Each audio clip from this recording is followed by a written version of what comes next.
piano concerto by a man who was himself a great pianist, Eugen d'Albert, born in 1864. Although, as I said before, his wife, Teresa Carreño, one of his 6 wives, gave the premiere of that piece, the second piano concerto. In that recording, Siegfried Stöckicht was the pianist. The Berlin Symphony Orchestra was led by Günther Herbig. So wait, did he have 6 wives at once? To hear Eugen d'Albert himself perform? Well, this is actually from a piano roll, so it's an approximation of his performing. But this is from his opera Tiefland, the Spanish dance song, played by d'Albert himself. Okay. Maybe all 6 of his wives, or 5 of his wives died in childbirth. Childbearing.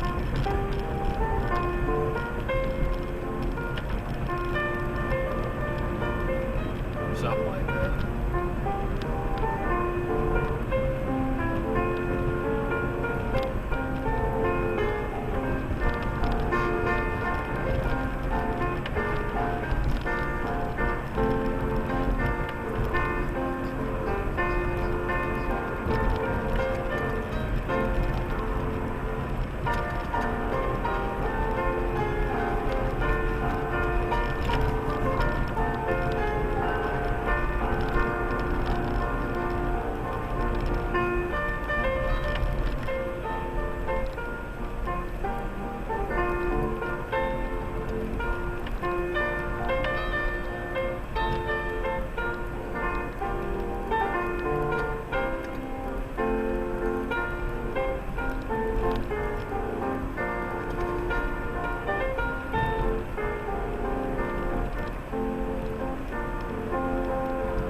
Broadcasting live from the DFW Mercedes. So the bottom line is he had bad luck with wives. Historic Fair Park. Or he was a polygamist. 101.1 I guess that's not what's important. And HD1 Dallas Fort Worth. The fact that he was a composer, that's all that matters. 101.com. Classical music and the arts for Standing North in. Texas.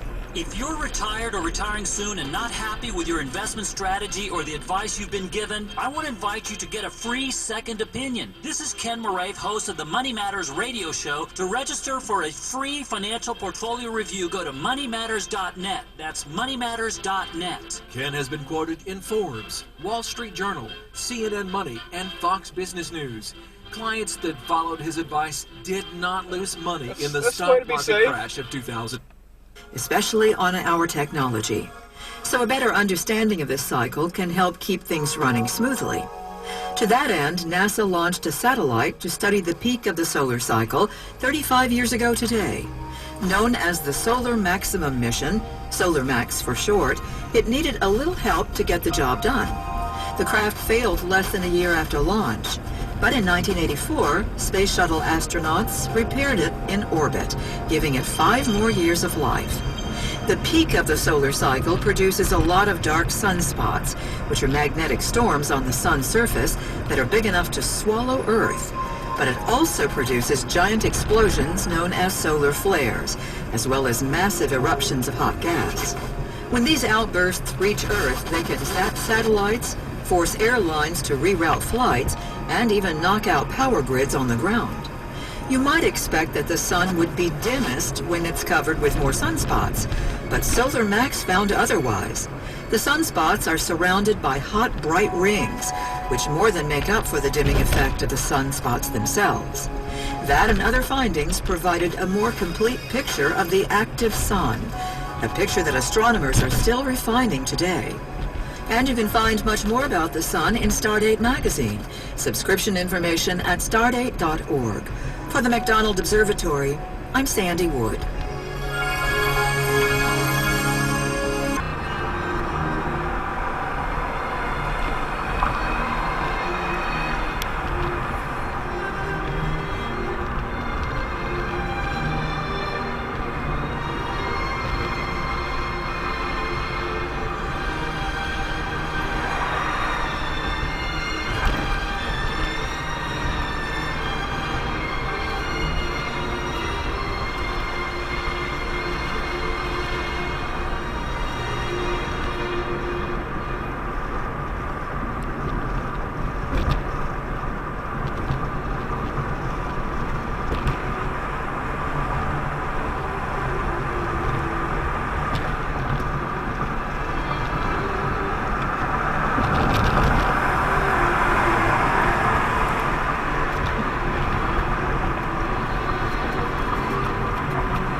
right